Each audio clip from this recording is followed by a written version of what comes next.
Great. You guys been doing your daily 10-4? Nope. No?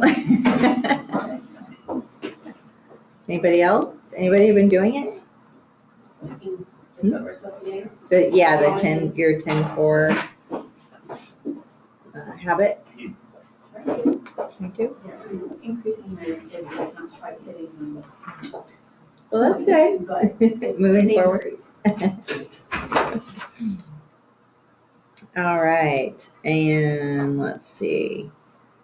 Anybody want to share any positive things that happened this week with doing their homework? No? You away? Oh, that's right.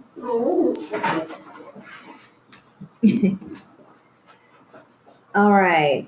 Let's see. Get your head in the game. I'm just going to start reading here a little bit and we'll move forward. And I think this is 15-4.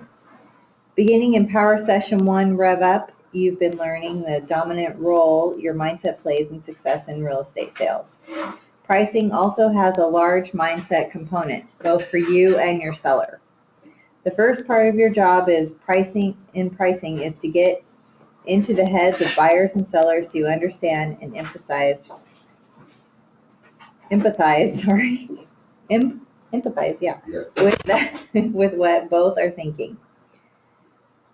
Tony DeCello, director of KW Maps Coaching, describes the pricing tug-of-war and its psychological components very clearly.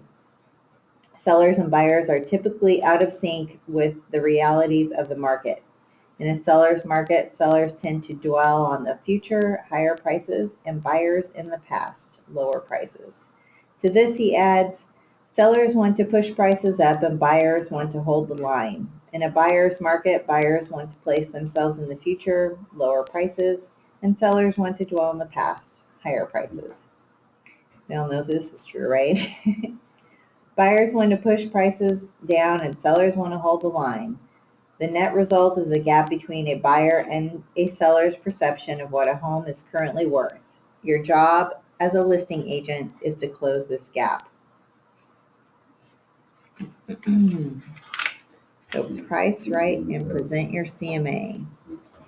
Today's plan of action. This power session gets you going in 5 easy steps. 1, study the fundamentals of how markets work. 2, discover top pricing strategies to guide you when price and property. 3, learn to prepare a comparative market analysis, CMA. 4, learn scripts to present price and handle pricing objections. 5, discover standards and techniques that will help you deliver a great presentation of your CMA and your price recommendation. Here are some of the items you'll need to complete the exercises in today's session, the listing consultation pages, and I'll pull that up. Okay, good. Let's see. I'll provide a property for the pricing exercise, plus comparable properties data and supporting property detail pages from MLS. The affirmation of the day is, I have a successful business that improves everyone's lives, including mine. Make it happen. Pricing overview, the art and science. Grasping the mindsets of buyers and sellers is important. However, the psychology of markets, what sellers and buyers are thinking about the market, is just one dimension of pricing.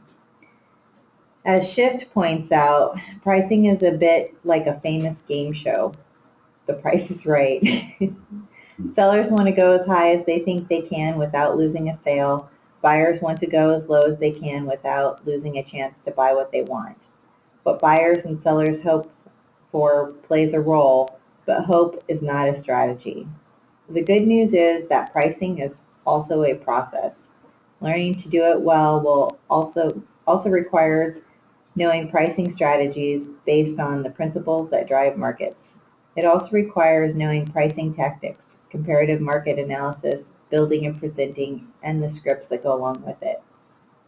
Pricing is one of the very few absolutely essential real estate success skills.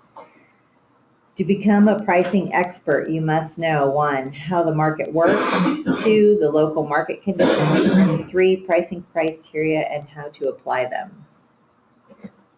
So, well, I'm going to actually talk to Bob Z a lot in here. I'm glad you're here because you want to tell them a little bit about what you do with your BPOs?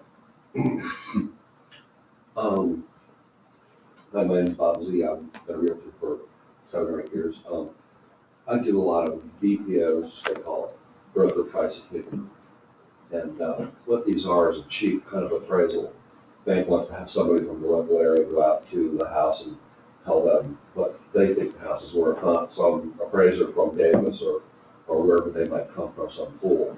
And since they're fairly cheap, I don't know what the banks pay the companies for them, but the BPO company pays me, I get, usually around $45 or $50 for an exterior one, sometimes as low as 40. So you drive by, you take pictures of the house, and then you go back, you find the comp score, you do the report, come up with a value. Sometimes they want to have the value for the house selling in 90 days. Sometimes they want to have, usually they want to have a quick sale value, want to get rid of this thing in less than 30 days and a 90-day value. And then they pay a little bit more for an interior one where you go in there and you take pictures of all the rooms and all that stuff. So when you're done, you're basically doing a CMA, okay? Except you're doing it for the bank, not for a seller. And the end result, I would imagine, is going to be pretty close. I mean, the terms, the technical use that I use for terms, sellers aren't going to understand all of it. But the bottom line comes down to is, okay, here's the hard line, this and this and this are comparables to your house. This is what's on the market. And yours is here, and I think it's there because of this. Okay, back to you, Vanna.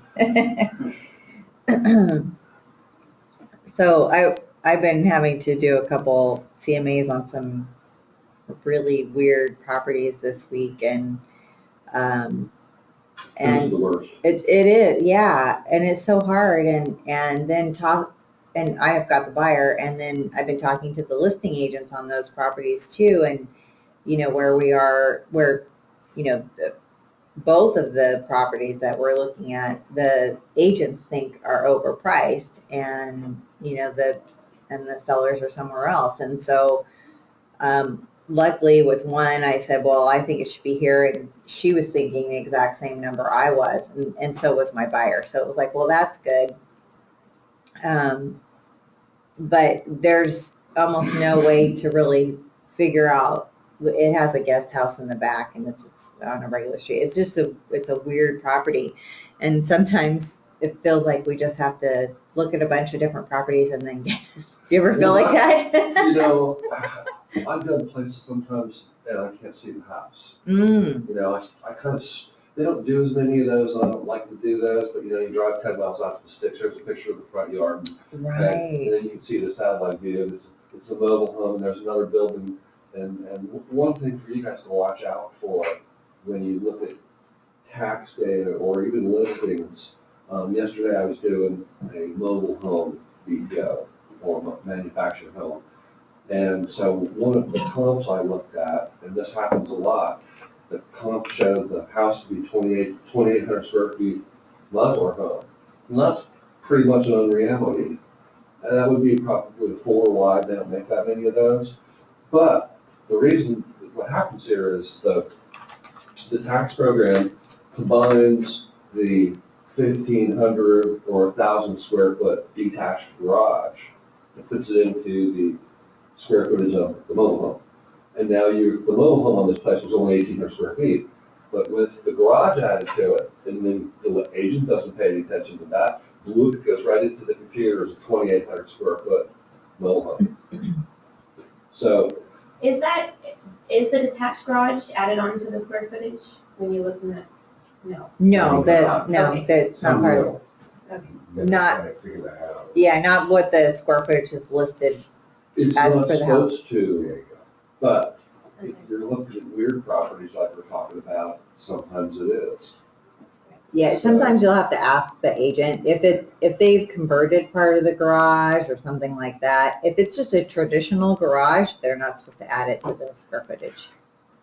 But sometimes if they even do any kind of additions or anything, you have to watch. I mean, like this house that I was looking at, I asked her, it's not a garage conversion, it's an actual little guest house. And I said, is that part of the square footage on the house? And she said no, so. Was it permitted? Yeah, oh, it's beautiful. Oh, I mean- sometimes they're not even permitted, you see them there, you're like, Oh no, this one's like as nice as the house. oh. That's Yeah. That's a, you know I what? was like, I could live here. I mean, it's as big as this room. It's like 600 square feet. It's For beautiful. places like that, there's no real good way of figuring out what the value is. No, and it's in a a modest neighborhood. It's not like a high end and it's not a low end. I mean, it's just a kind of a nice typical, middle of the road. But it bumped up the property price, 70 or 80,000. Well, I add a little house to it for that, is what I do.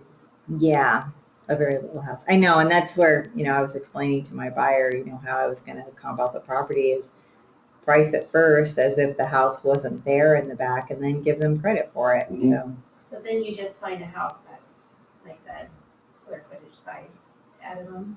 Is that what you mean? As Well, close as you can. I mean, kind of. I mean, So it gets stressful. It does. Especially with a house towards the higher, mhm. and you can You're over, right, you're underprice. Oh, yeah. you're looking for what they call two houses on one lot.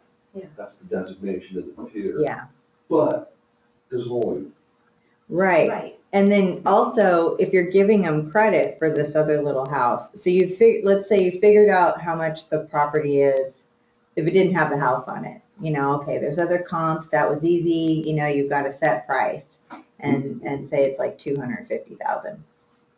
But then you have this little house at 600 square feet. Well, if you go out and search for houses that are 600 square feet, it's also going to include the land. So, you have to kind of be careful in there. And so, really to give them, you kind of guesstimate, well, what is a house, a cheap house going for? You could give them $60,000 to $80,000 depending on it. What I do too is then look at the competition. Like, I look at it from a buyer's side too. But sometimes it's hard. And then I've noticed that, when we've told some sellers prices and stuff, they always want to add money to it. So I've started saying, we need to come in a little lower. You don't want to come in too low because then they're going to, if they're thinking, well, some other agent's going to say I could get more. But you see them want to add like, well, okay, so you say it's worth 3. Well, let's start at 310 then. They always want to bump it up a little bit. But there's some good stuff in here about, why they want to go lower and be competitive and get those offers and stuff. And that's kind of a hard sell to a lot of sellers, I think, but just for my experience. But I really think it is the way to go because, like what it says, is if you price too high, then nobody wants to look at it anymore, and then you keep dropping it and dropping it. It's not as attractive as coming in with a really aggressive price right from the beginning. But people have to trust the process, and I think that's hard for sellers to do sometimes. All right, so how markets work. 2 principles about markets and value provide a great foundation for pricing any real estate. Market dynamics. Markets operate on the law of supply and demand. When supply is high and demand is down, prices fall. When supply is low and demand is up, prices increase. Determination of value. Value is established on an agreement between willing seller and willing buyer. The tug of war is always between what that seller wants, and what that buyer is willing to pay. 2, local market conditions. To price accurately and price to sell, you must constantly study the conditions in your local market and in the specific neighborhoods where you want to specialize.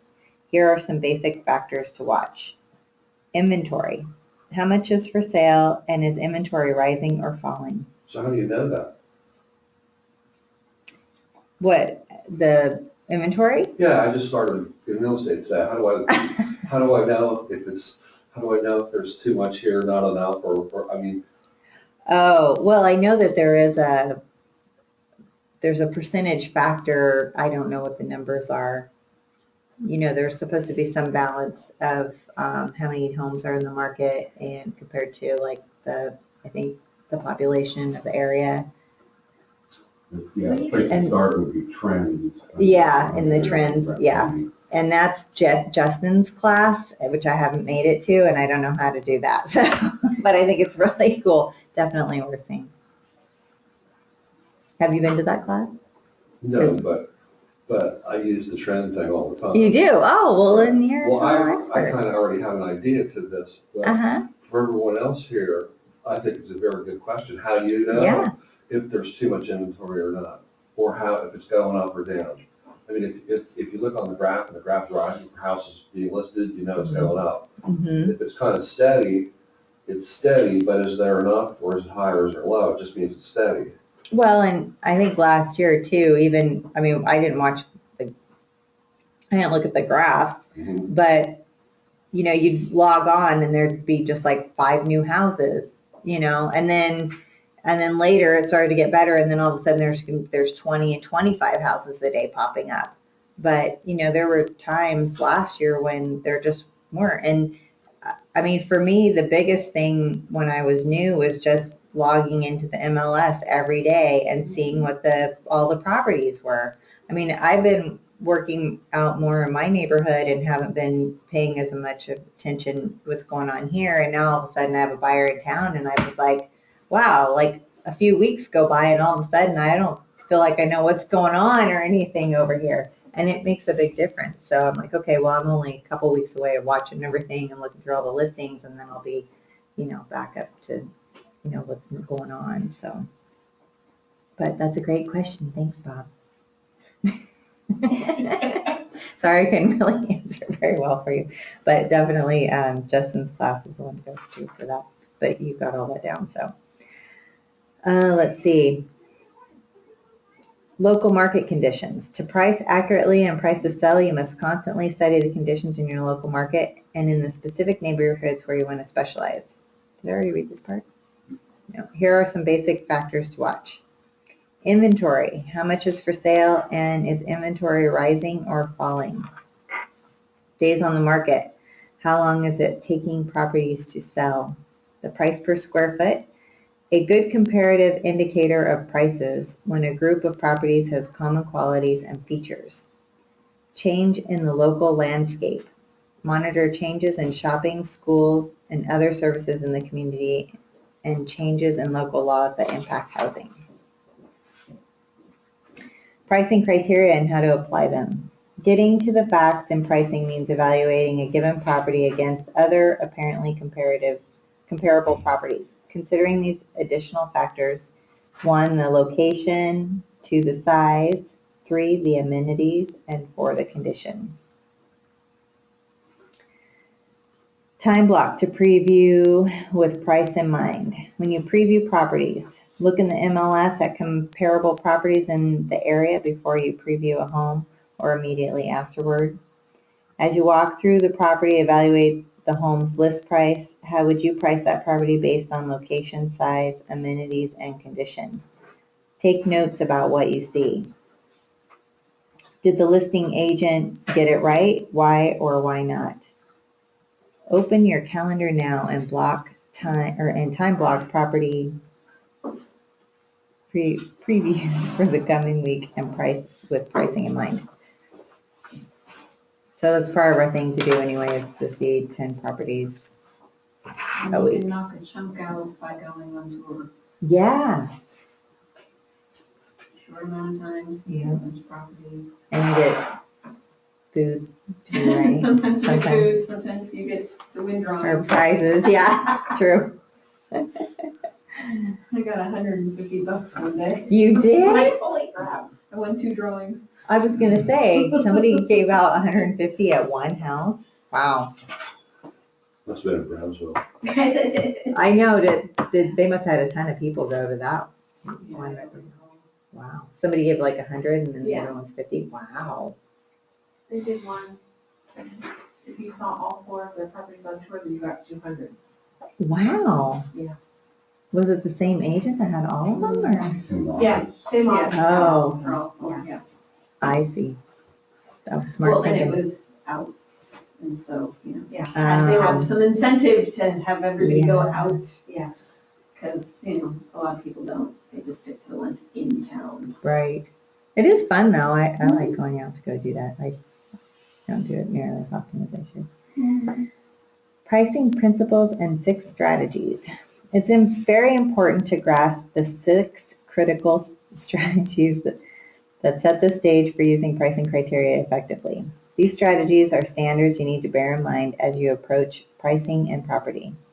With practice, you will absorb and internalize them. They will become part of you as a real estate agent and make you an outstanding advisor to both buyers and sellers. 1, know what sells. There's little point in winning a listing if it doesn't sell. To get a home sold for the most money in the least amount of time, it must be priced in the market. There are 2 determining factors, price and condition. To sell, a competitively priced property must also present itself to the buyers in the best possible condition, outside and inside the home. There is a full discussion of property condition and staging homes in the next session, Power Session 16, Market and Service Your Listings. The following graphic appears in the eEdge Listing Consultation Guide and also in the book Shift. It's a powerful way to capture for sellers the combined selling power of the right price and great property condition.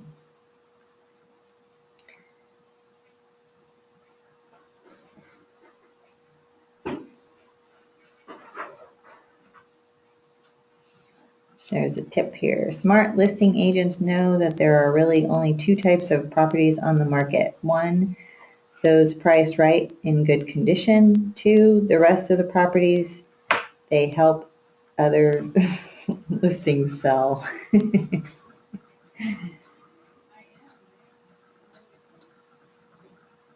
Truth. Home sales are both a price war and a beauty contest. In other words, your listing's price and condition versus competing properties will make or break its chances of selling.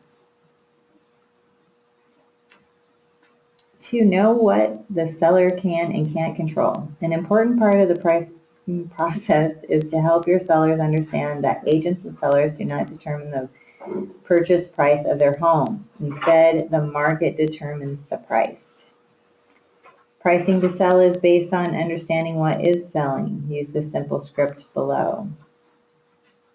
Miss or Mr. Seller. Some of the things you can control during the selling process are the condition of your property, the availability of your home for showings, and your positioning in the market. In the end, value is determined solely by what a buyer is willing to pay in today's market, based on comparing your home to others currently on the market for sale. I don't determine the value, and neither do you. The market determines the value. Does this make sense?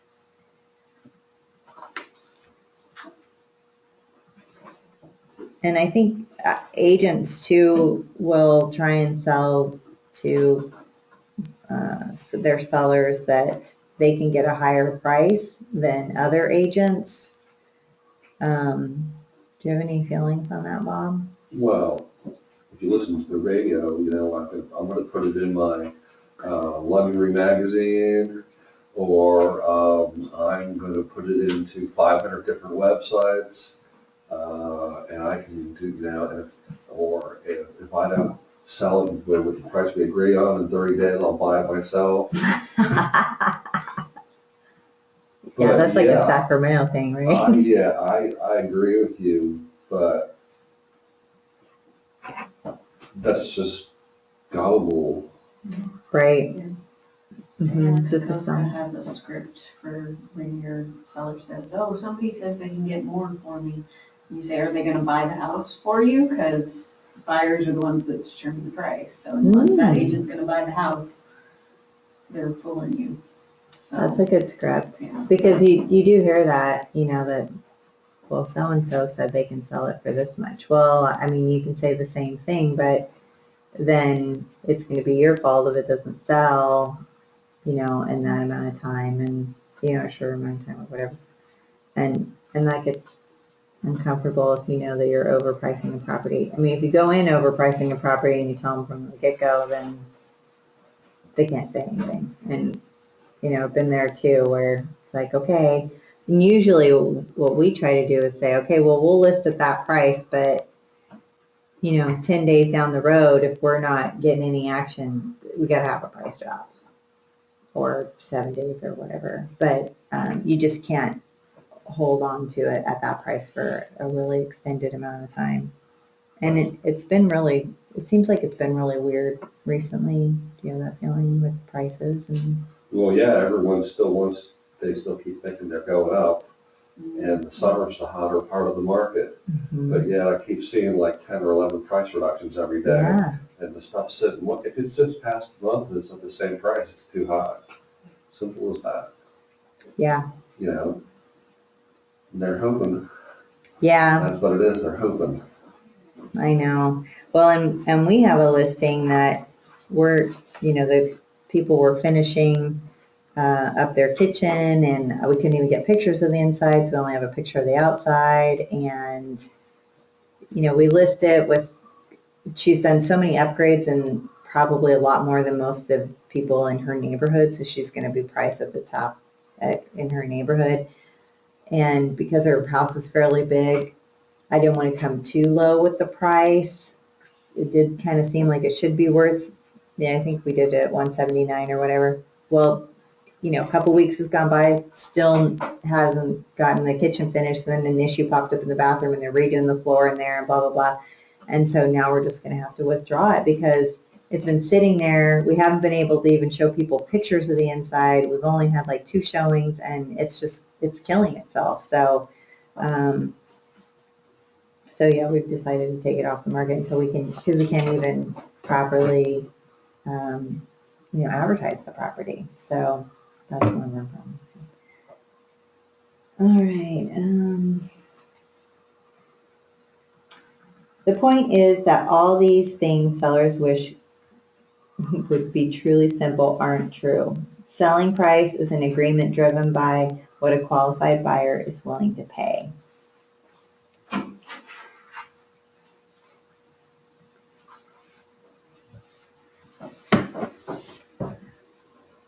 Understanding the window of opportunity. It doesn't last long. Sellers need to know that there is a window of opportunity during which they have the best chance to sell their home. It's when it first comes on the market. New listings get on the radar of active buyer agents and online consumers quickly. Poorly priced listings, even new ones, fall off those same radar screens with amazing speed. How long is the window open? Everything depends on your local market situation. However, a good rule of thumb is 30 days. Most offers are likely to be received within the first 30 to 45 days. The following graphic from the eEdge Listing Consultation Guide shows how interest climbs rapidly when a listing hits the market and declines quickly after the first month. Truth. The first time a buyer sees a listing in person is the single best chance to create the impression that will sell the home. And pricing right is about attracting buyers now.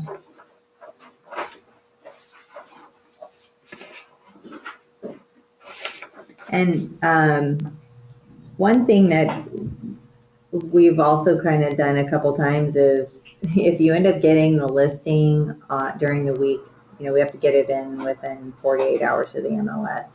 Otherwise, you have to have the form filled out, to withhold it. But I don't want to ever put it in the MLS on like a Saturday night where, it only stays on there on the hot sheet for 24 hours. And Sunday, that means it's going to be all there all day Sunday. And then Monday, when an agent's back at the office and they are clicking on the new listings, they're not going to see it. It's not going to be there anymore. So keep that in mind when you write your listing agreement, that what day of the week it is, so that you can get it in there when you know that it'll get a lot of viewing just naturally from people being, on their computers during the week.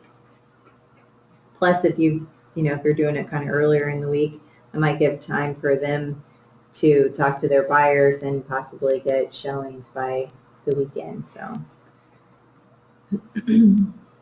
The percentage of buyers who will look at a property increases and decreases in direction proportion to the property's price compared to market value.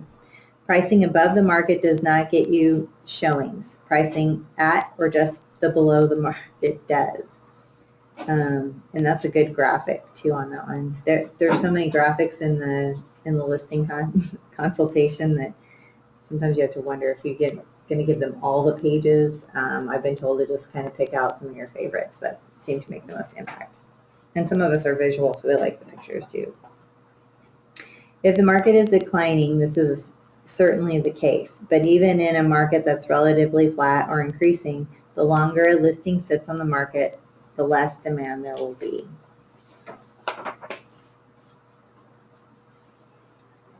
If the market is declining, time is definitely the enemy of price. It is also an art, the art of persuasion.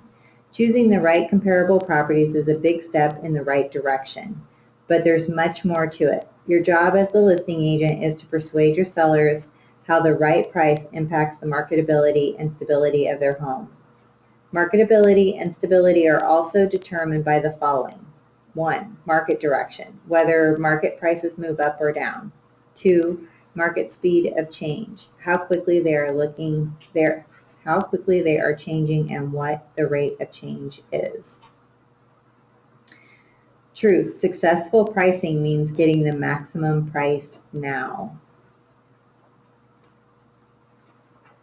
And we had a listing in Edgewater like a year ago, and I want to say it was still a little flat out there, and some of the really big houses weren't going super fast. And we had a big house, it was like 2,600 square feet, and we gave them our suggested price, and of course the husband went up, I don't know, like 15,000 or something. He wanted more.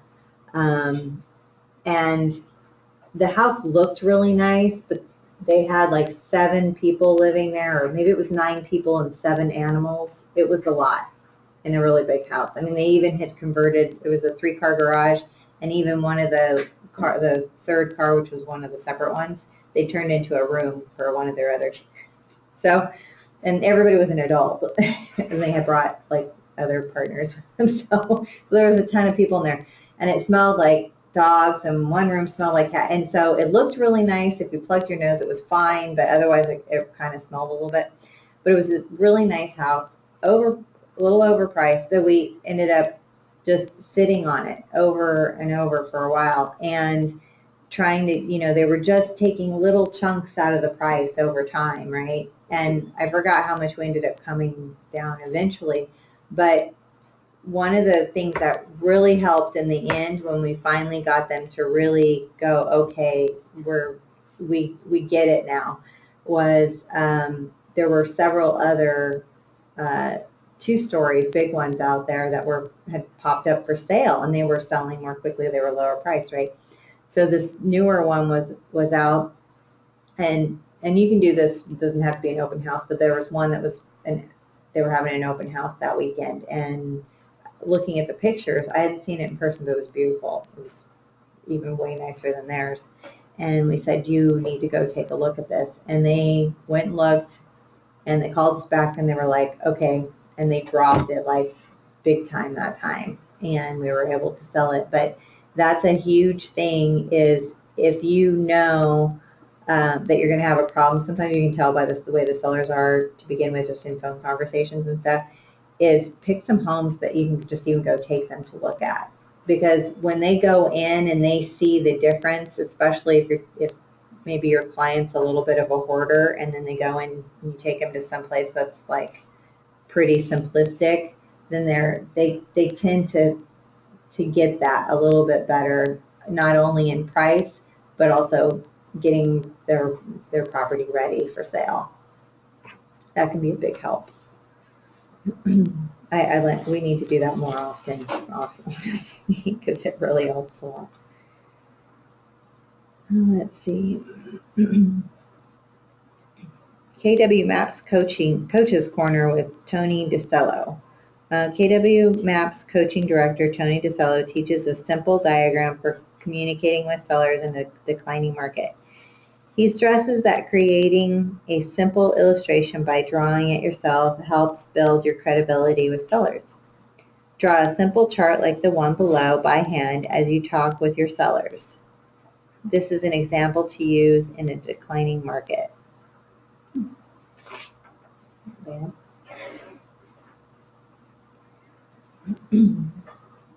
Declining market. Oh, don't chase the market, price ahead of it. A declining market. When prices are falling, sellers make a huge mistake by pricing too high, hoping to attract the offer they want, and thinking they will drop the price later if that strategy doesn't work. The reality is that most sellers who do this never correct enough to keep up with the price reality. Realty. Sellers who price right will get the buyers, and the listing that's chasing the market down will likely never sell. This graphic and the one below appear in shift. Truth. Do not chase the market down, let the market chase you. Rising market. In a rising market, sellers who feel time is on their side may price above the current market and hope that the market will catch up and bring them the price they want, provided the market continues to rise. Sellers who want to cash in on improving prices in rising markets are still well advised to price at the market to get a sale now and move on with their lives. Don't be afraid to be brutally honest. Who's all here afraid to be brutally honest? Like, no, don't go away. I mean, pricing right is hard work, and it's not for the faint of heart, but it's worth it because it gets your sellers to their goals and you make more money for your business. Brutal honesty is how Schiff describes your best approach. Be considerate, but do not mince words about the market and price their property to reflect the market. Pricing right means telling the truth about what can be tough topics. 1, the market conditions. 2, the property condition, features, amenities, and location. Oh, those can be brutal. 3, right? 3, buyer and buyer agent feedback. 4, comparable property sales. Be honest. Here's a short script to address pricing honestly. Do you want me to tell you the truth, or do you want me to tell you what you want to hear? Who thinks that Rick's probably really good at that one? Truth. You do not make the market. Your job is to show sellers how to get their homes sold in the market.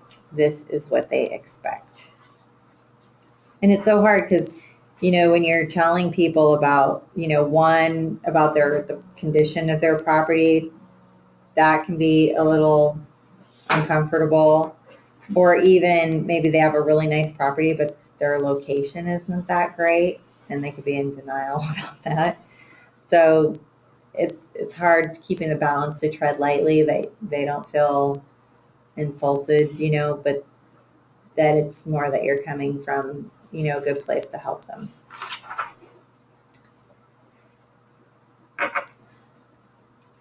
All right, pricing strategies. Put the essence of critical pricing strategies below in your own words. Take no more than 1 minute of explanation per point and challenge yourself to communicate only the basic idea. Refer to the preceding pages as needed. So we get 10 minutes for you guys to work on filling that out. Does everybody have one? So, pricing strategies, it says, price ahead of the market. So, if the market's going up, like let's say our market's going up like 0.5% a month, so that means when you list the guy's house, you bump the price up because you're pricing ahead of the market. I mean, that's what that's saying, right? Right. So, it's okay if it's okay to have a few more thousand on there, it's all right, because In a couple of months, when it sells, we'll be all right. Well, but it said not to chase the market too. Oh, okay. So, so that would be maybe where you would just go, Don't show them that one? yeah. Here, look at this over here.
Yeah.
Everybody done? Yeah, okay. Let's see.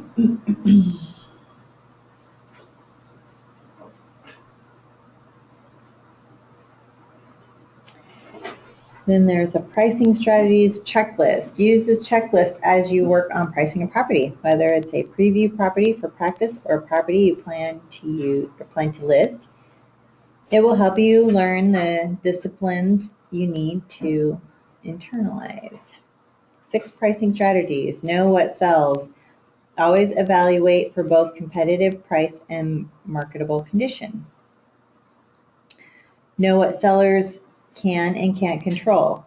Communicate what does not matter in pricing. What they paid, what they need, what they want, what their neighbor sold for, what another agent says it's worth, cost to rebuild. And Bob, isn't there a thing too where they say that like a lot of like little things that you do, upgrades in your house, are more for yourself than for resale? I mean, it helps you sell as far as the appeal, but as far as price. Well, yeah, I mean, you run into people that, I'm gonna paint the bathroom wall, or I'm gonna put a new curtain here, or I'm gonna put, I'm talking to this lady the other day, she's gonna sell her house, well, I'm gonna put this carpet over here, I'm gonna paint this closet, I'm gonna do this, I'm gonna do that, and like, hey, hold on a second, you're spending money on all the wrong things, none of those things matter, because when people walk in and look at the house, okay, it's a little carpet in the bathroom's painted done blue, do they care? Is your house worth more money? No, it's not. So some things, how many bathrooms, condition of the house is very important. Does the paint color, is the paint right? Is the kitchen updated? Those are the money items. The yard, does it look good? All that normal stuff. When you look at the house, you know it looks good versus you go to someone else's house, you see something wrong with it. Those are the things that make the money. Well, we've run into this a couple times where actually just recently there was one of the nice covered patios, cost like $10,000. Right. And the appraiser compared it to an identical property that didn't have that and gave them both the same value. So Right. he gave no value for this Patio. covered Well, pergola thing. what they say is when you do one of these things, they say is, will the market support the price of your adjustment? So if Okay. her house has a patio and your house doesn't have a patio, will 3 out of 5 buyers pay $5,000 for her patio? Will they pay nothing? Will they pay $10,000? Okay, and that's how they look at it. Will the market support whatever that is that you're talking about, or do they support it? So, and how much will they support it for? So it's the same thing you could say is one house has a stainless steel stove and yours has a white one, old GE, right? But on your part of the view, I gotta throw this other part out here because sometimes appraisers do funny stuff. And you can't, you look at the, I had a deal where the guy put a house in Edgewater, all newer houses, he puts a comp in there for, I think that was Wheatland. All new houses where I'm selling, 2005 house, he used the house from 1955 as a comp. Like, hello? Really? Yeah, Has it been updated? Yeah, Huh? was it remodeled? it was updated a little bit, but I mean, how much did you update a 2000 or 1955 house? Right. He used it because it was, well, I'll tell you why he used it. He used it because it was close. But he was lazy because he didn't log into our MLS. He used MetroList and the comps weren't there. So he was stuck. He was stupid. But you'll run into stupid ones. That's right. The patio's gonna get you some money. Would you pay for it? Just ask yourself that. Okay. Right, would you pay for it? That's why I was like, ask my wife, hey, would you pay for that? Yeah. Okay.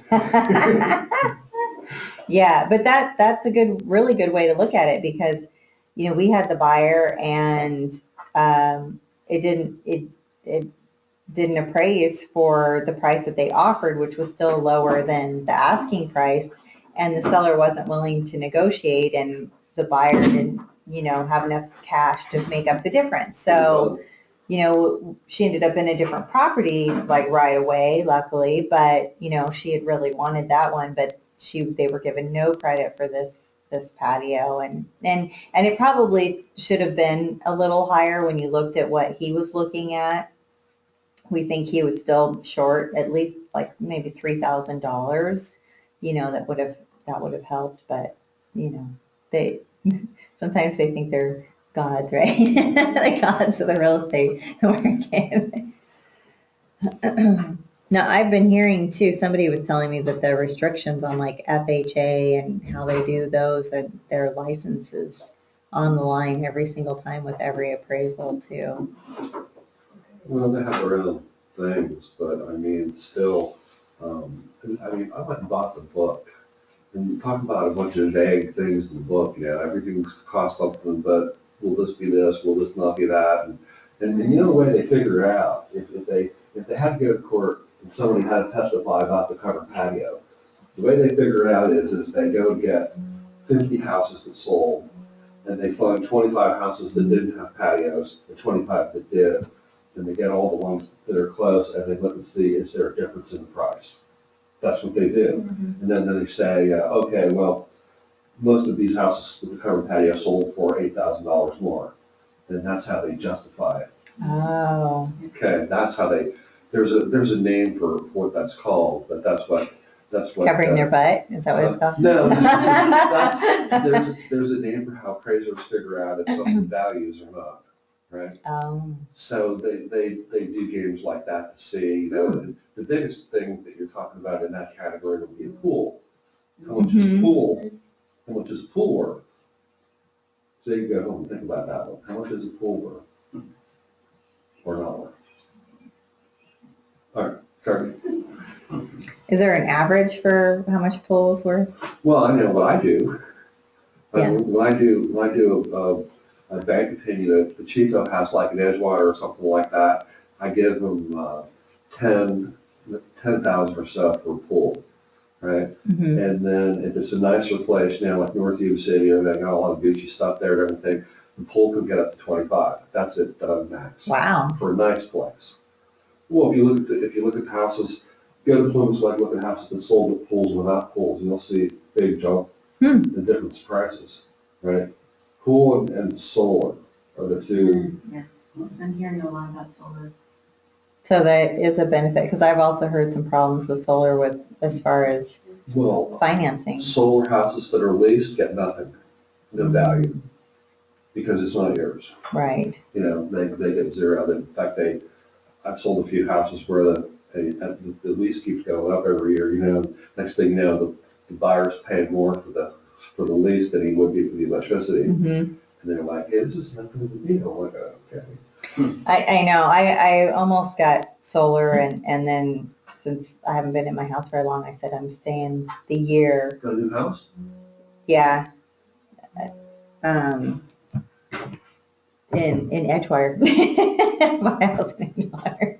In the a little bit newer section. Is that right? Mm-hmm. Last time we were talking, you told me that you were happy living in your 1,200 square foot house. It was a 900 and something square foot house, little teeny tiny thing. This one's much bigger. Yeah. Well, everything worked out perfect, so. That's good. Yeah. Okay, let's see. Where was I? Understand the window of opportunity. Oh, and I have 2 covered patios it came with, and I didn't have to pay for them.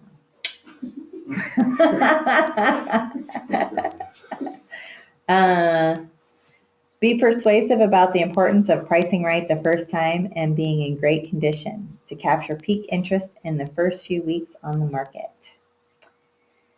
Price to reflect the market movement. Price to reflect the direction of the market is moving and the speed of change. Price ahead of the market. Price so your seller does not get caught chasing the market down or does not miss their maximum opportunity in a rising market. Don't be afraid to be brutally honest. Ask, do you want me to tell you what you want to hear, or do you want to hear the truth about price and condition? The CMA. You've seen that pricing property is both science and art. The science of it happens with the CMA, a comparison of property with similar to other similar properties. What a CMA is. Your CMA is where you dig into the relevant market facts and put the principles, strategies, and criteria to work. The result is a package of information you present to help sellers understand and accept the right price for their home. The CMA process includes the following. 1. Search. Search the MLS for properties that correspond to the property you are pricing using the 4 main criteria: location, size, amenities, and condition. Which a lot of times I think age should be in there as well, personally, don't you think? Oh, yeah, for sure. 2, select. Select a small number of recently sold properties and properties pending sale that you believe represent the closest comparisons to your seller's property. The number of comparables available will be impacted by market conditions. 3, decide on a price to recommend to your seller that takes into account the comparables, your seller's motivation, and goals. 4, display the most relevant data in a simple, readable format for your seller so you can review with them why you've chosen the price you are recommending. I think that also depends on their personalities of what they need to see too. More visual sellers may want to see pictures of the other properties and go into detail, and other ones might want to just see something real simple with just the immediate breakdown. That's a nice one. Yeah. Mm-hmm. What is a CMA physically? It can be pages in a binder or a flip book or a series of presentation screens on your laptop or tablet. These pages or screens are designed to help walk the seller through the comparative process you went through to arrive at your recommended list. What you can show can include a large sample of possible comparables, a narrowed down version of that list helping you explain how you chose the final set of the most relevant comparables to price with, detailed pages from the MLS for the final set of comparables to help you walk through why you valued specific features of the seller's home as you did, and a summary page with your recommended list price as a total price and as a price per square foot shown alongside the current competing listings, addresses, and their list prices. Presenting your CMA. Your CMA is really a summary of your research process, displayed in a format to be presented easily and clearly to support your price recommendation. Your presentation should be supported by 1, visuals, clear and proven visuals that explain how markets and pricing work. 2, scripts that help sellers understand what the CMA is and what it is saying. Here are some proven scripts for presenting price. Positioning your expertise. If you went to a doctor and the doctor told you that you had a terrible disease, would you want to be told the truth, or would you rather be told, go home and enjoy? Of course, you want them to tell you what you had and what to do to get better. While I am the professional, like a doctor, and I'm telling you the market shows we need to price it right. Otherwise, you're going to have a terrible disease called no showings. And when you have no showings in a market that is going down every month, you are losing money daily. You want the most money, don't you? Does everybody feel like they could just have that flow right off their tongue? Is that what you say, Bob? Well, sometimes I read these and I kind of wonder, were they, did you ever like make a recipe out of a cookbook and you know that the person never tried it before? It's like, I don't know. Explaining a CMA. Mr. and Mrs. Seller, would you like to obtain the highest price possible for your property? If no, dig deeper. If yes, continue. To achieve the highest price possible, you must have maximum exposure to the marketplace. The most important decision you will make in this respect is where you decide to price your property. The way most sellers establish their listing price is with a comparative market analysis, what we call a CMA. And take out your CMA pages. As you can see from the CMA, the average market time in your area is 60 days. This means that if you want to sell your property in less than 60 days, you have to be in the top 50% in terms of price and property condition. To sell in 30 days, you'll have to be in the top 10-15% in terms of your price and property condition. You'll need to find out the correct numbers for your marketplace and customize the script. Actually, I like this. I think this is pretty good, because if you compare it, if you take away the aspect of how much they want for their property and you flip it to how soon do you want to sell your property, because then it puts it back on them to price it right in order to get it sold within the time that they want. Because if they know that they've overpriced and they think it's going to sell within the 30 days, well, the market's not reflecting that, and you can show that to them, and it's a fact. It doesn't have anything to do with, But how do you show it to them? I mean, do you say yours is a 250, I think it should be 240, and so, I mean, how do you actually do that? Right. Well, I mean, the only thing I can think of is by showing them the comparable properties that are out there. And say, these sold in 30 days because they were priced here, and yours is $10,000 more, so Yeah. yours isn't gonna sell in 30 days? Yeah, No, I'm not, Right. I'm not attacking you, I'm just saying, No. how do you tell them that these sold in this amount of time and yours is wrong, and so yours isn't gonna sell in this amount of time? Good point.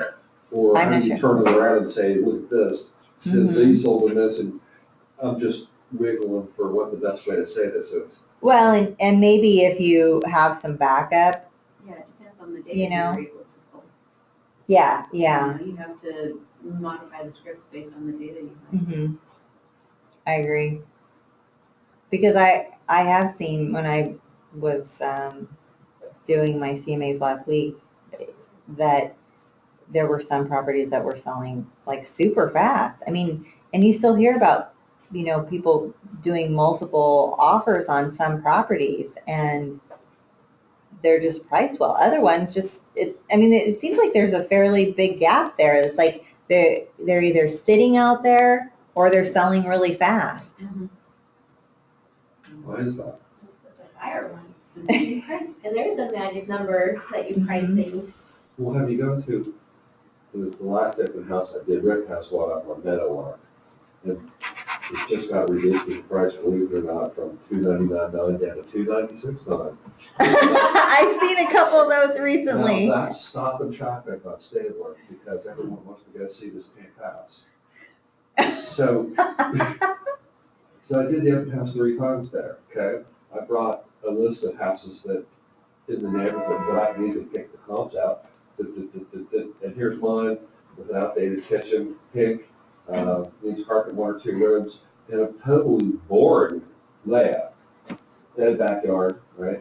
And here's another house for $10,000 less that's got 300 square feet more on Nadine. And, 5 bedrooms, looks nice, garden's nice, like nice pictures, house is regular color. Now, what's gonna happen? Everybody came and saw, hey, we're gonna see that Nadine house, never thought of my house in a second. So that was it. Exciting houses, good condition, sell, versus if you got a average boring house, you're gonna have to crank it down in price. Or we'll sit there. Right? Yep.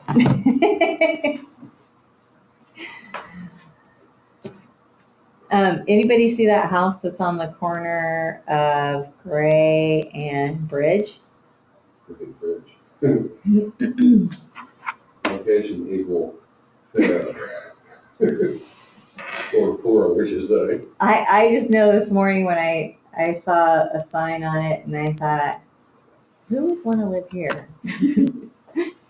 And how much would they pay? How do you price this house? Because, I mean, and I thought, you know what, the only thing, the only person that might want to buy it would be an investor so that they could rent it bridge.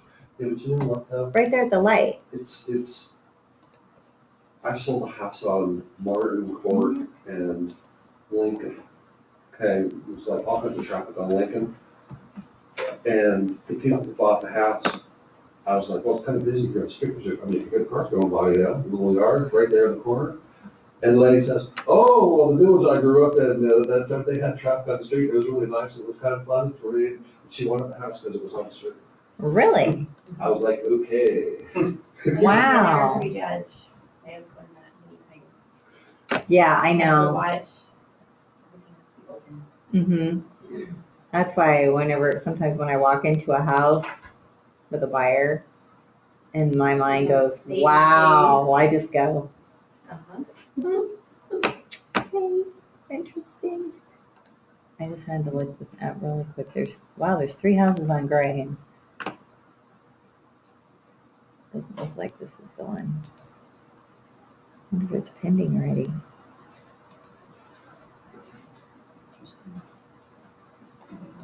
Oh, oops, what's this one? Wow, on the market one day and it's pending, oops, wait. Well, sometimes that's not in reality that. I know, huh? Well, and this other one sold on Gray in 7 days, or went pending in 7 days. So But this what one- is this part that says average market time? What does that mean? Oh, no, that's a different one. Where? You were talking about, normal houses are on the market 60 days. What does on the market mean?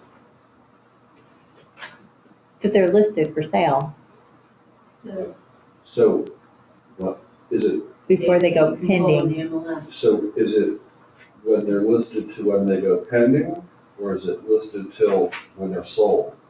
Which one is it? Well, I would think that till they went pending. Isn't that what the trend reports do, is pending, or? Well, they have both, I think, Do actually, but, so I'm just wondering, if you're gonna explain to somebody how many days it's on the market, different people I've talked to seem to have a different idea, that it's on the market until it's sold, versus, to me, it's on the market until it's not getting market exposure anymore, which means pending. Yes, that I would say the same thing as you. That's what I would think. But days on the market is still pending, and then cumulative days on the market is still sold. I think cumulative days on the market has to do with if it was listed before.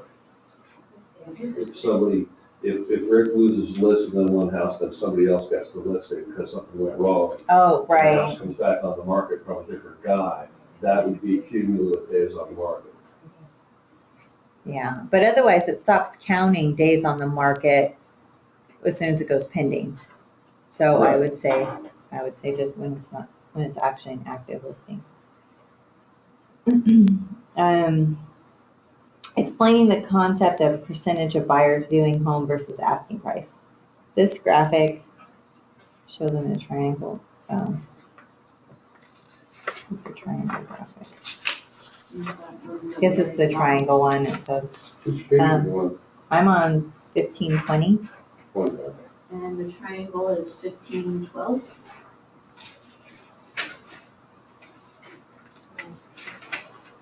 So this one.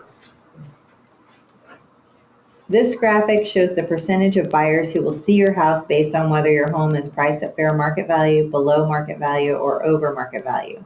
As you can see, if you price your home at fair market value, 60% of qualified buyers will see it. However, if you price it just 10% over market value, you cut the number in half. Only 30% of qualified buyers will see it. That means that 70% of the buyers who are qualified in terms of criteria and price range will not see your home. Now, how many of you put a buyer in the MLS or in E-Edge and they're like capped at 200 and you put them at like 220? Good job.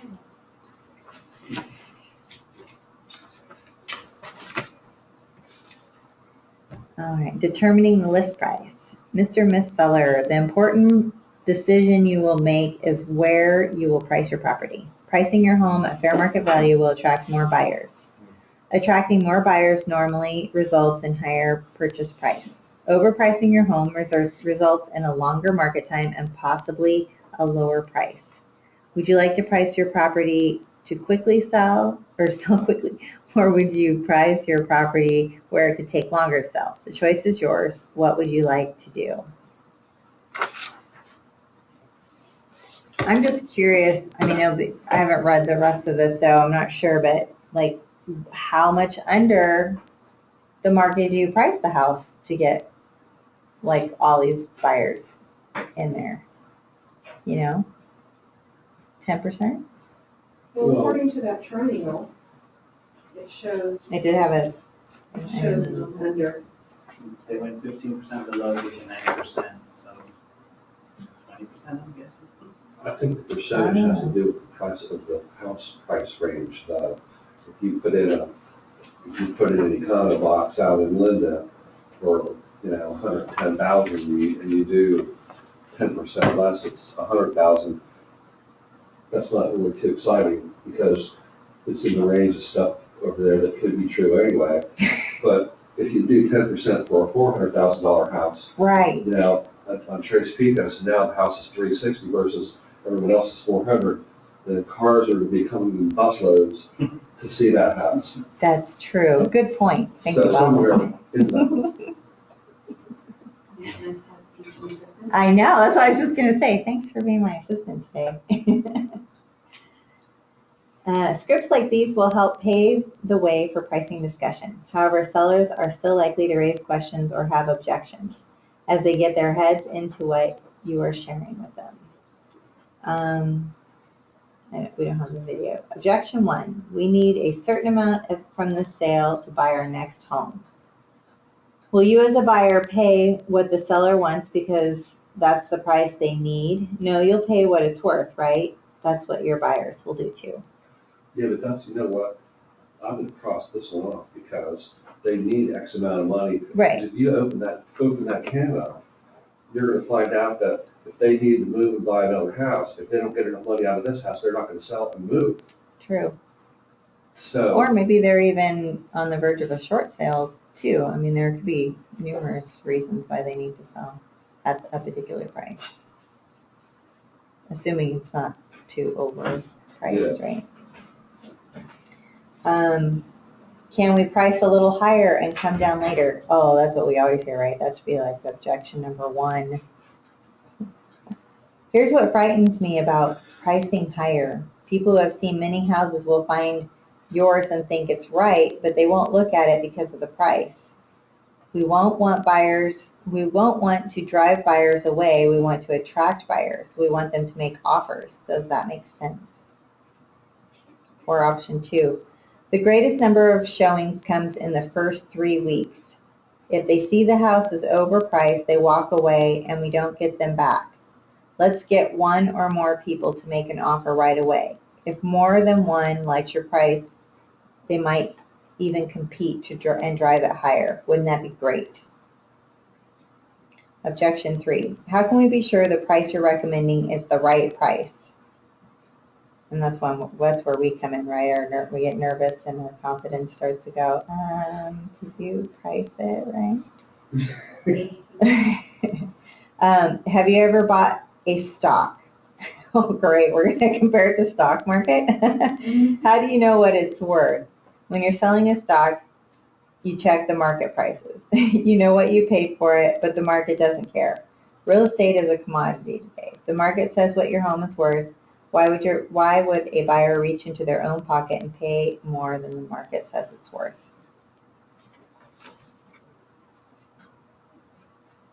Did you have a thought on that? You're like, Yeah, okay. I do. Okay, go ahead. Because they have a stupid agent. Well, but somebody might find that it's like their dream property, and they'd be willing to pay more than what it's worth to get it. Sometimes, oh, my grandmother grew up in that house, I have to have it. It's like, what are you gonna do? Yeah, you never know.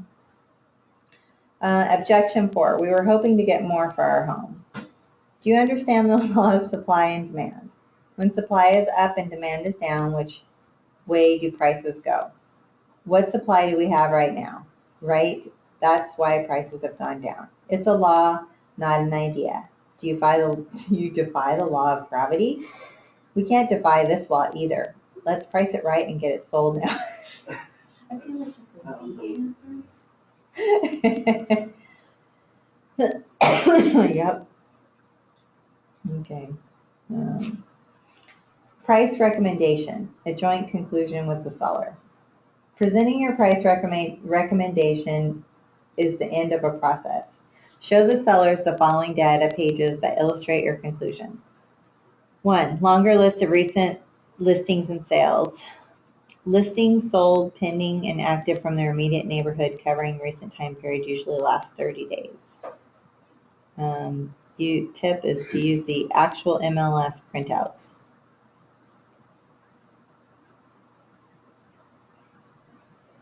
So you could do that. 2, properties you have selected from the larger group. A shorter list of the most comparable properties to their own that you've selected from that list. Number 1 seems, unless they're like a C or something and they have to see like tons of stuff, you might overwhelm somebody if you show them the number 1. 3, property details for each of your selections. Detail sheets, usually 1 page each for the handful of most comparable properties. 4, conclusion, a summary page. See sample and e-edge listing consultation guide on the following page that pulls your conclusions together supporting your price recommendation. Tip, create a custom page following this model in the e-edge listing presentation. Also, when sellers want to go above your recommended price, be sure they know that any offer they accept must meet the test of the buyer's professional appraisal. A price that won't appraise is a price that won't be paid in most cases. Tip, price per square foot can be a valuable tool, but only when comparables are very close together. In terms of features, age, condition, location. Properties in a newer subdivision would be a good example. You walk the sellers through your pricing analysis by sharing data about comparable properties and considerations that you use to reach your conclusion, including facts about their own home. For the seller, your price recommendation should feel to the seller like a conclusion you have reached together after looking at comparable home data. Certain features of a home may add to or detract from its value alongside other comparables. However, this is a very local matter and an advanced pricing skill. The best way to understand these valuation issues is to do the following. Get the input of experienced listing agents in your market center from your productivity coach. Develop your own valuation skills through an ongoing commitment to previewing and watching sales actively closely, especially in any area or property type you want to specialize in or in your chosen farm area. Consult online resources. Many metro areas or regions have housing blog sites that share information about the approximate value of improvements or property features.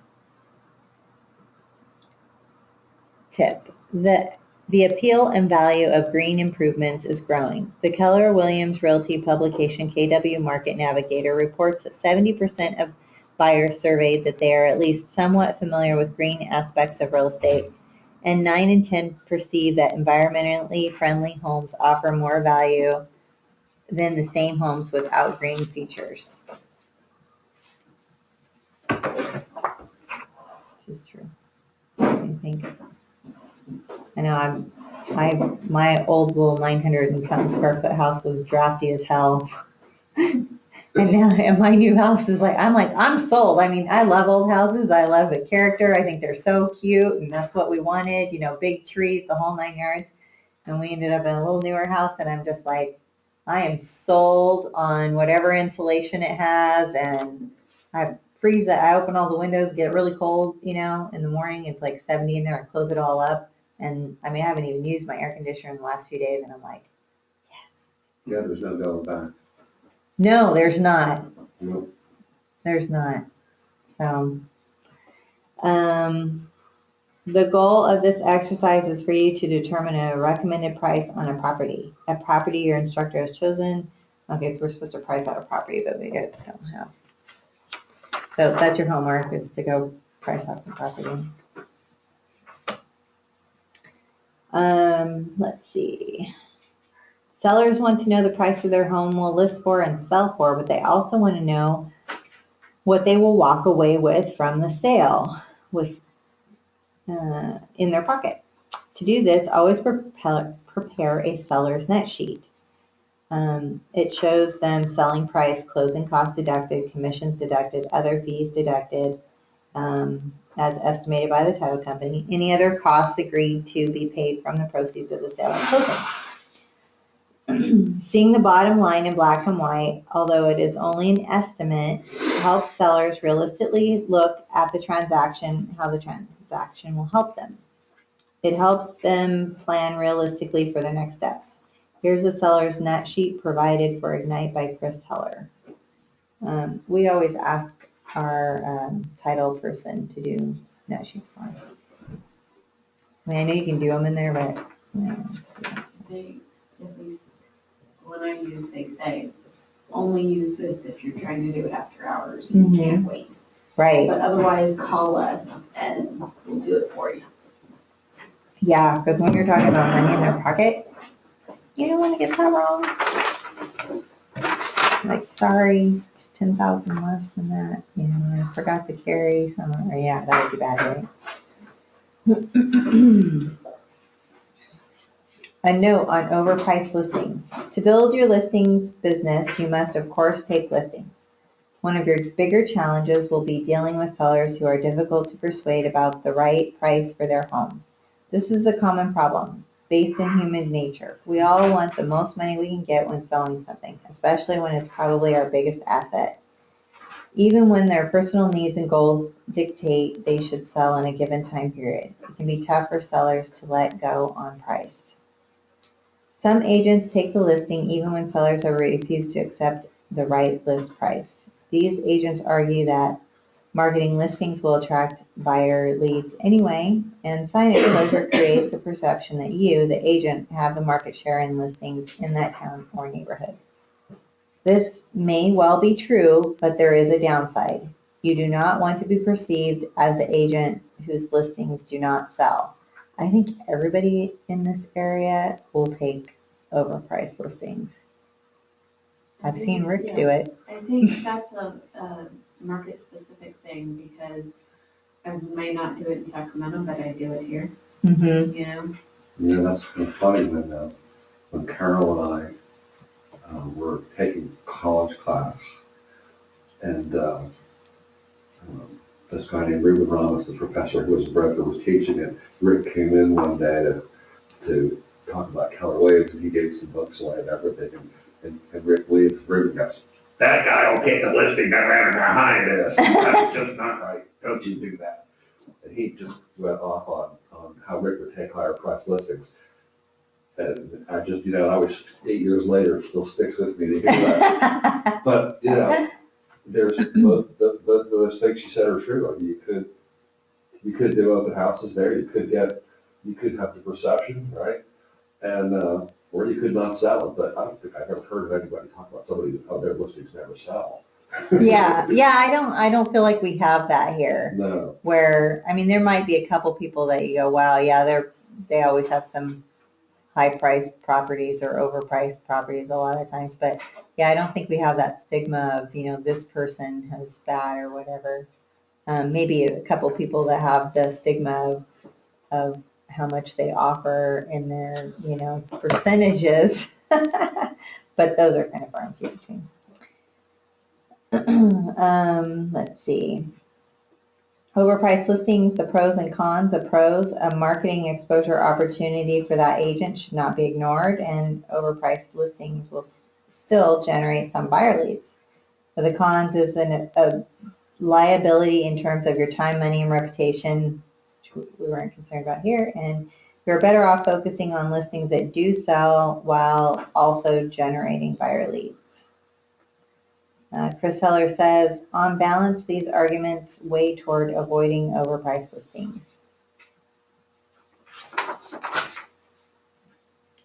And a note on short sales and bank-owned properties. The shift The downward market movement of recent years created what Schiff calls market of the moment conditions with special circumstances and seller situations. Most of these involve distressed sellers trying to avoid foreclosure or bank-owned foreclosures on the market. Both types of properties may well be priced below other comparable homes in the market. The extent of the price discount in these properties depends on how predominant they are in your area or in a neighborhood.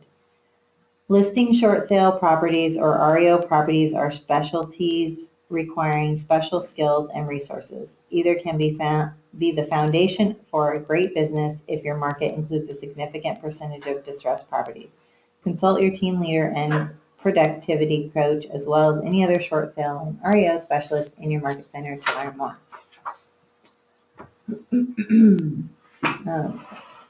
I drink too much water, so I'll be right back. You want to read a page? Okay, come here. Where were you? Yeah, I think that's right. Yep. Aim high? Yep. Okay, page 31, aim high. How do you get your skills in pricing and presenting price to higher and higher levels? Read and study Schiff, of course. Read Schiff cover to cover, and then read it again. It was written for major market downturn of 2005 and beyond, but it's recognized as a great pricing primer for any market. The chapters, tactic number 7, price ahead of the market, and tactic number 8, stand out from the competition, are especially helpful on pricing and property condition. Hone your MLS skills. Block time to get on your local MLS and become swift and skilled in using it to analyze prices and the factors that drive them. This sounds easy to do, but you may need some help to do it. Practice CMAs and price presentation. Produce and deliver practice CMAs with an accountable partner. I'm going to digress here for a second. One of the reasons I came to the class was to see what they were going to do with the CMA. And I know that you can get in Keller Williams and there's probably 50 different places to find different CMA formats and whatever. And there's even some in the MLS that you can bludgeon yourself through.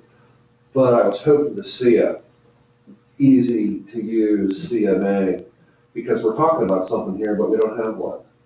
And we don't have how to explain it. That's kind of what I was hoping for. But anyway, okay, so now practice your. And how long have you been doing A few years. Well, this? How are you supposed to know? Well, see, It's all guess. I can do this, but I don't do it often enough to be really proficient at it. But what I was hoping that we were going to have was, okay, here's a page. This is an easy way to put this together. Get this, put these together. Here's this page, here's that page. Now you have, here's your CMA. And by the way, all these different little things, because they're talking about explaining, we've digressed. We're talking about, we're practicing and presenting our CMA, yet we haven't learned how to make a CMA. Mm-hmm. I know, and I thought that was like in here somewhere. That's why I kind of came to the class. I was hoping to see kind of Williams say, all right, here's this. Well, and I do have it in here. I know there's various Keller Williams ways to do this, but when you have your CMA, you're going to be stuck with explaining to some sellers, why is their house different than this next house? Okay? In other words, what Sean was talking about is covered patio. Well, you have a covered patio and they don't. And you have a stainless steel kitchen and they don't. And you have granite in your kitchen and they don't. And they have a whole house fan and you don't. What do all these things mean and what are they worth and how do you explain them? That's the tricky part. So let's see what Sean says. I thought we were supposed to have a grader come and talk, give a class. We've had those, yeah. There was a guy who came in a month or 2 ago, and as Bob alluded to, the answers are always vague. Right. You know, how much is an extra bedroom worth? Well, you have to look at whether there's a buyer reaction to the extra bedroom, and I'm like, that doesn't tell me how much it's worth. Well, you know, let me give you a specific answer to your question and how I handle it, because I have to do it all the time. If your house, we're going to compare your house and my house, okay? Your house is a 1,841 square foot house in Plymouth Lake with 4 bedrooms and 2 baths, okay? Oh. And my house is a 1,800, and, no, my house is a 1,970 square foot house in Edgewater with only 3 bedrooms, but I could have a 4. It has 4. Pardon? That's my house. It has Right. 4. 1970 square. Right, it could have had 3 if it didn't have a bedroom. Or what, I'll tell you what, we'll pick the 1859 model in Edgewater that has, so you know, we have 2 one-story newer houses. You have 3 bedrooms, right, or 4? I can't remember. I don't remember You have 3 and I have 4. Our houses are within 30 square feet. So same house, same size house, same 1-story, and I have an extra bedroom and you don't. So is it worth anything, and if so, how much? If you talk to people about it, they'll say, well, it's the square footage that matters, because it could have been a bedroom. But if you talk to buyers with a couple kids in the family, that, or a guy that wants an office, he's gonna say, I want 4 bedrooms. I need 4 bedrooms because I have 15 kids or whatever the reason might be. Yeah. So in BPO land, I give that bedroom for the same size house, that bedroom gains in your house. That bedroom for my house is $3,000 difference. That's what Oh, wow. that's what I. Yeah, that was one of the things in that whole pergola thing too. With one of the other properties, it was a bedroom thing Right. too. Yeah. So 5 bedrooms, yeah, you can do $6,000, but you're kind of getting away from the same kind of house then. You know, it's not exactly the same. So that's what the bedroom would be. Fireplaces for $750. Okay? Extra garage, $5,000 to $8,000. Right? Extra bathroom, you know, they'll have a little value. But if you're trying to explain your CMA to the seller and say why their house is different than yours, that's why I'm asking Sean what to say. Right? Yep. And that is a CMA that I created from Cloud CMA. So it's $35 a month, and it does a lot of work for you, and you can punch in. You still have to do your own comps and pick out which houses. I mean, you don't have to, I'm sorry. It will do it for you, but I don't recommend it because it has no thought process in how it figures stuff out. So it could be pretty ugly, especially if you're trying to get a listing. But it can be up to like 50 pages. I mean, I took out a ton of stuff and really consolidated it down. I also have one that was done from eEdge, but if you go into, if you're in eEdge and then you go to create marketing, I guess, and then it's, print marketing.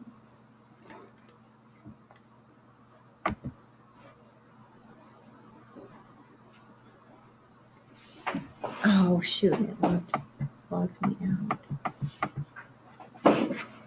Okay, this one, I'll see if I can do it on mine then. So the houses, you're doing 55, 54. Okay, so that's fine. All right. But you know, looking at this thing here, the pictures are great, but there's no comparison really of the houses that much. Not really, no. So how could you could give it to them, then look at the pictures and say, okay, here's the stuff, but. People really like them though. I mean, for me, I would want more numbers and stuff too. I think it's only got like 1 or 2 pages where it goes side by side with stuff. But well, there's the summary of comparable properties. That's the only that's the only thing that actually has any numbers, and it has beds, baths, square feet, sold price. Okay, so I guess that's the basics right there. Bed, bath, sold price. Yeah. But it doesn't put the subject in here. So what I was getting at is, if you don't belong to this, okay, how are you gonna make a CMA? Well, and that's where I'm going next is I'm logged into.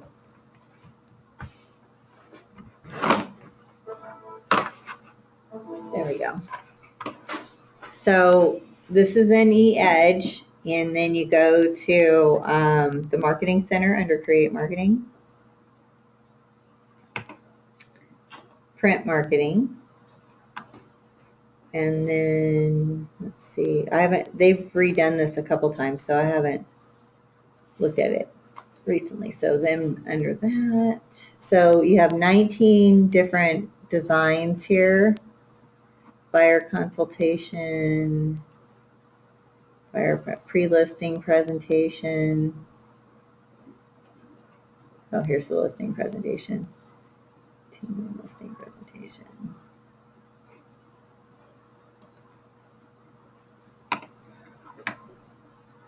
So here's the listing presentation that you can personalize.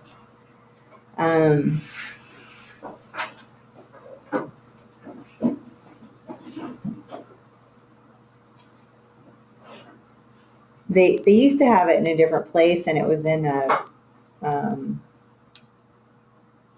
what do you call that? PowerPoint. Yeah, I had the PowerPoint when I used that Yeah. before. And then I switched that. I copied and pasted everything into Publisher because I don't like PowerPoint. Yeah.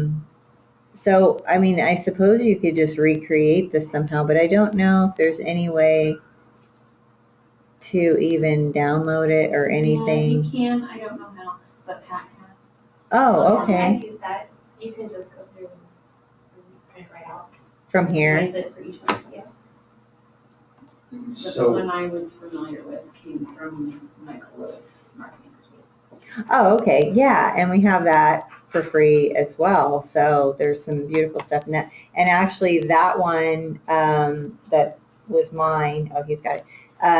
They now have a link for Michael Lewis Marketing Suite too, so I can link them together. But so nobody uses the one in the MLS, I guess, then. I've been known to use it. You what? I've been known to use it. Yeah? I've never used that. I don't even think I've ever looked at. Oh, you mean just the single page? No, there's a package, They have the CMA presentation Oh. in there. yeah, huge package. Never even looked at it.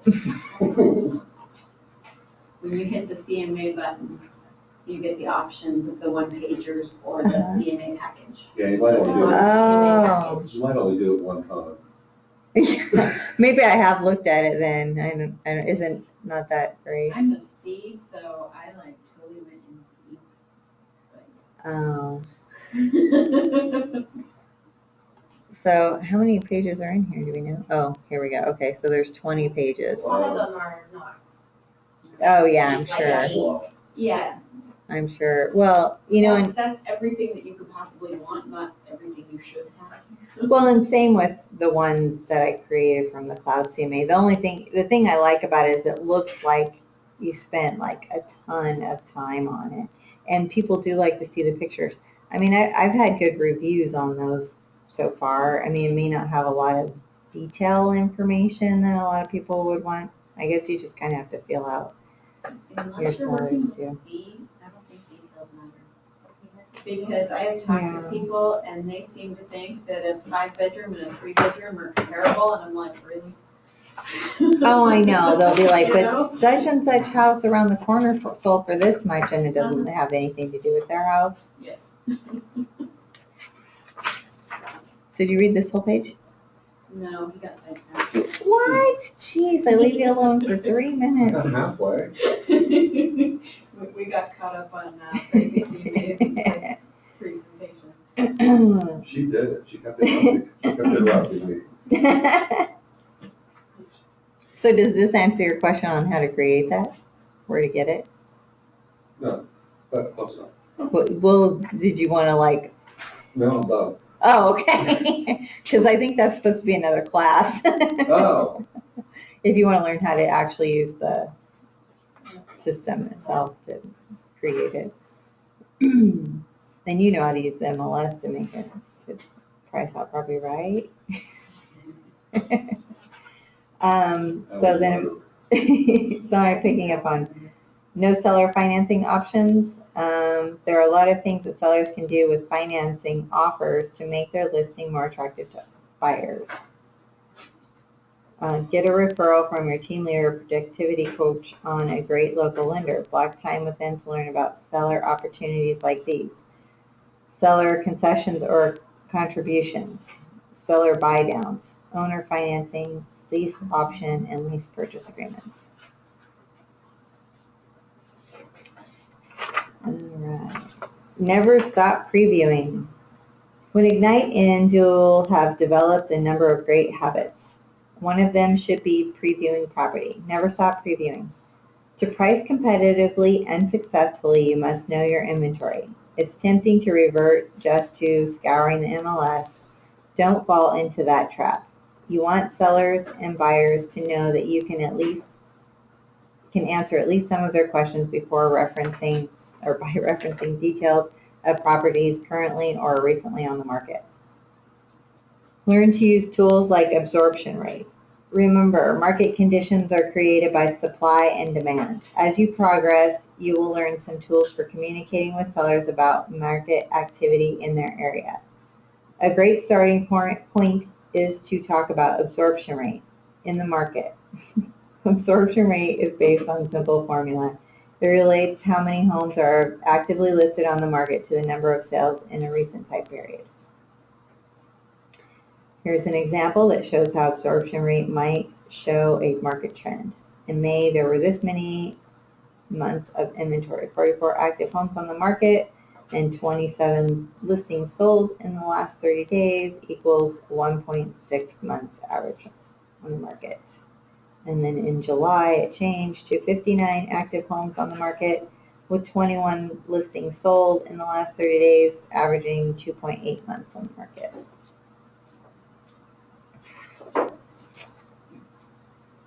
And then it goes into September. There were this many months of inventory, 74 active homes on the market and 17 listings sold in the last 30 days equals 4.3 months on the market average. Conclusion. In just 5 months, absorption of inventory tells us there has been a considerable slowdown in the market. Customer service focus. Sellers need your services to arrive at a list price for their property that will get it sold. Making a persuasive presentation of the price you will get it sold is your most important job within the listing. Oh my gosh, I think I'm done here. My brain is starting to stop on me. Overall listing consultation. Master your pricing and price presentation skills. Listings that attract offers and produce contracts that close are what puts that sold sign in the yard and online. A sold sign is your proof to the world that you are an agent who gets the job done for sellers. It's the best testimonial you can have. Recap what we've done. We discovered the principles of how markets work and how to price property, including what it's meant to price right and how doing it is the best assurance of getting your listing sold. We learned what a CMA is and how to put one together, and techniques and scripts for presenting your CMA, including price recommendation to the seller. And that's it. Any questions?